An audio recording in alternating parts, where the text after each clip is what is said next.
నమస్తేమయ్య పద వెళ్ళి దర్శించుకుందాం. ఎవరిని ఎక్కడ అనుకుంటున్నారా? కర్మన్ ఘట్లో ఉన్న హనుమాన్ అండి. చాలా ఫేమస్ టెంపుల్. మనం ఏది కోరుకున్నా జరిగిపోద్ది అంటారు. నేనైతే చాలా చోట్ల విన్నా, అలాగే మా ఫ్రెండ్స్ కూడా చెప్పారు. చోటుగాడు ఎప్పటి నుంచో వెళ్దాం అనుకుంటున్నాడు. ఫైనల్లీ ఈ రోజు అయితే కుదిరింది.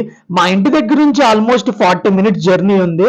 చోటుగాడు నేను తోలుతానన్నాడు. నువ్వు తోలితే ఎండొచ్చేద్దరా బాబు, నేను తోలుతాను, ఫాస్ట్ గా వెళ్ళిపోతాను అని చెప్పి నేనైతే బండి తీసుకున్నా.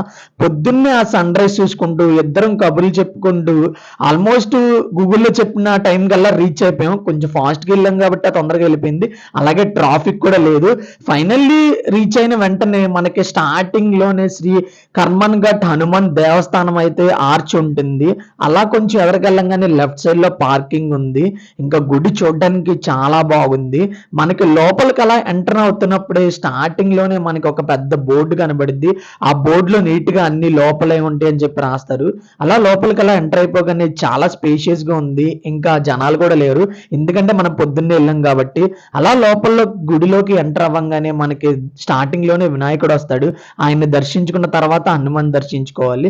లోపలైతే చాలా పీస్ఫుల్ గా ఉంది. ఇక్కడ స్పెషల్ ఏంటంటే మనం ముడుపు కట్టాలి. మనం ఏది కోరుకుని అక్కడ ముడుపు కడితే అది తప్పకుండా జరుగుతుంది అని అంటారు. నేనైతే తీసేసుకున్న 200 రూపీస్ కాస్ట్ అది. చక్కగా తీసేసుకుని ముడుపు కట్టేసి తర్వాత బయటకు వచ్చి ప్రసాదం లైన్లో నుంచి ఉన్న చాలా జనం ఉన్నారు. ఇంకా ప్రసాదం తినేసిన తర్వాత చోటుగాడు అయితే నాకు ఆ గద కావాలని చెప్పి అన్నాడు. నేను తీసుకుని 2-3 ఫోటోలు దిగేసా. లోపల పక్కనే కోనేరు కూడా ఉంది. అది కూడా చూసుకుని నీట్ గా బయలుదేరిపోయాం. ఇంకా ఫైనల్లీ ఇంటికైతే రీచ్ అయిపోయాం. మీరు కూడా ఒక్కసారి వెళ్ళండి, మా చాలా ఫేమస్. ఉంటా మరి. జై శ్రీరామ్.